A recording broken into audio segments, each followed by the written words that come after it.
Hi friends, Bharat ಮತ್ತು New Zealand ವಿರುದ್ಧ ಈ ದಿನ ಎರಡನೇ ಏಕದಿನ ಪಂದ್ಯ ರಾಜ್ಕೋಟ್ನಲ್ಲಿ ನಡೆಯಿತು. ಮೊದಲು ಟಾಸ್ ಗೆದ್ದ ನ್ಯೂಜಿಲ್ಯಾಂಡ್ ಭಾರತಕ್ಕೆ ಬ್ಯಾಟಿಂಗ್ ಮಾಡಲು ಅವಕಾಶ ನೀಡಿತು. ಭಾರತ ಆರಂಭ ಉತ್ತಮವಾಗಿತ್ತು ಅಂತ ಹೇಳಬೇಕಾಗುತ್ತೆ. ಮೊದಲ wicket partnership 70 run, Rohit Sharma ಅವರು 24 ರನ್ಗೆ ಔಟ್ ಆದ ನಂತರ ಗಿಲ್ ಅವರು 56 ರನ್ ತೆಗಿತಾರೆ. ಇವತ್ತು ಕಿಂಗ್ ಕೊಹ್ಲಿ ಅವರು ಫೇಲ್ ಆಗಿದ್ದಾರೆ, 23 ರನ್ ಹೊಡೆದಿದ್ದಾರೆ. ನೆಕ್ಸ್ಟ್ ಒಂದು ಹಂತದಲ್ಲಿ 118ಕ್ಕೆ 4 ವಿಕೆಟ್ ಹೋದಂಥ ಸಂದರ್ಭದಲ್ಲಿ ಶ್ರೇಯಸ್ ಅಯ್ಯರ್ ಅವರು ಕೂಡ ಇವತ್ತು ಕೇವಲ 9 ರನ್ಗೆ ಔಟ್ ಆಗ್ತಾರೆ. ನಮ್ಮ ಆಪತ್ ಬಂದವ ರಾಹುಲ್ ಅವರು ಉತ್ತಮವಾದ ಬ್ಯಾಟಿಂಗ್ ಪ್ರದರ್ಶನ ಮಾಡ್ತಾರೆ. 87 ಬಾಲಲ್ಲಿ ಶತಕ, 92 ಬಾಲಲ್ಲಿ 112 ರನ್ನು, 12 4 2 6 ಹೊಡಿತಾರೆ. ಇನ್ನು ಜಡೇಜಾ ಅವ್ರ ಮಟ್ಟಿಗೆ ಬಂದರೆ ಅವ್ರದ್ದು ಏಜ್ ಆಗಿದೆ. ನನ್ನ ಒಂದು ವೈಯಕ್ತಿಕ ಅಭಿಪ್ರಾಯದ ಪ್ರಕಾರ ಅವರು ಟೆಸ್ಟಿಗೆ ಮಾತ್ರ ಸೀಮಿತವಾಗಿರೋದು. ಅವರು ಅದನ್ನು ಅರ್ಥ ಮಾಡಿಕೊಂಡ್ರೆ ಒಳ್ಳೆಯದು.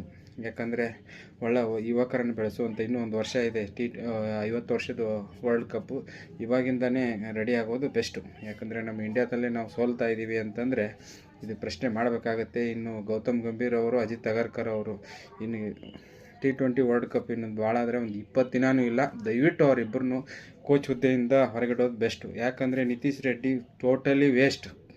ಟೆಸ್ಟಿಗೆ ಆಯ್ಕೆ ಆಗೋದು, ನಾನು ಎಷ್ಟು ಸರಿ ಎಷ್ಟು ತಪ್ಪು ನಾನು ಅದ್ರ ಬಗ್ಗೆ ಹೇಳಲ್ಲ. ಒನ್ ಡೇ ಮಾತ್ರ ಟೋಟಲಿ ವೇಸ್ಟ್ ಪ್ಲೇಯರ್ ಅವನು.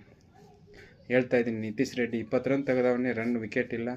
ಇಂಥ ಸಂದರ್ಭ ಯಾಕೆ ಹೇಳ್ತಾ ಇದ್ದೀನಿ ಈ ಮಾತು ಅಂತಂದರೆ, ನ್ಯೂಜಿಲ್ಯಾಂಡ್ ಅವರು ನೋಡಿ 46ಕ್ಕೆ 2 ವಿಕೆಟ್ ಹೋಗಿರುತ್ತೆ. ಅಂಥ ಸಂದರ್ಭದಲ್ಲಿ ಡ್ಯಾರಿಯಲ್ ಮಿಚೆಲ್ ಅವರು ಕಳೆದ 10 ಪಂದ್ಯಗಳಲ್ಲಿ ಭಾರತದ ವಿರುದ್ಧ 3 ಶತಕ ಹೊಡಿತಾರೆ. ಅವರಲ್ಲಿ Nathan Astle 29 match, Chris Cairns 28 match, Ross Taylor 34 match ತೊಗೊಂಡು 3 ಸೆಂಚುರಿ ಹೊಡಿತಾರೆ ಇವರು ಕೇವಲ 10 ಪಂದ್ಯದಲ್ಲಿ. ಅದು ಕಳೆದ 6 ಪಂದ್ಯಗಳಲ್ಲಿ ಭಾರತ ವಿರುದ್ಧ. ಇದು 6 ಪಂದ್ಯದಲ್ಲಿ ಇವರು ಮಿಚೆಲ್ ಅವರು 559 ರನ್ನು, 3 ಸೆಂಚುರಿ, 2 50, ಕೇವಲ ಒಂದು ಮ್ಯಾಚಲ್ಲಿ 17 ರನ್ನಿಗೆ ಔಟ್ ಆಗ್ತಾರೆ. ಈ ಥರ ಪ್ರದರ್ಶನ ನೀಡುತ್ತಿರುವಾಗ ಒಬ್ಬ ಹರ್ಷದೀಪ್ ಅಂತ ಒಬ್ಬ ಬಾಲರ್ ಇದ್ದಿದ್ರೆ ಇವತ್ತು ಒಂದು ವಿಕೆಟ್ ತೊಗೊಂಡಿದ್ರೆ ಮ್ಯಾಚೇ ಟರ್ನ್ ಹಾಕಿತ್ತು, ಸರಣಿನೇ ಗೆಲ್ತಿತ್ತು. ಇದನ್ನು ಒಂದು ಕಾಮನ್ ಸೆನ್ಸು ನಮ್ಮ ಗೌತಮ್ ಗಂಭೀರ್ಗಿಲ್ಲ. ಹಾಗಾಗಿ ಅತಿಯಾಯಿತು ಅವ್ರದ್ದು. ಭಾರತ ತಂಡದಲ್ಲಿ ಹಸ್ತಕ್ಷೇಪ ಅತಿಯಾಯಿತು. ನಮ್ಮ ತಾಳ್ಮೆಗೂ ಒಂದು ಮಿತಿ ಇರುತ್ತೆ. ಅದು ಬಿಟ್ಬಿಟ್ರೆ ಭಾರತ ಒಂದು ಸರಣಿಯಿಂದ ಸಮಬಲ ಐತೆ.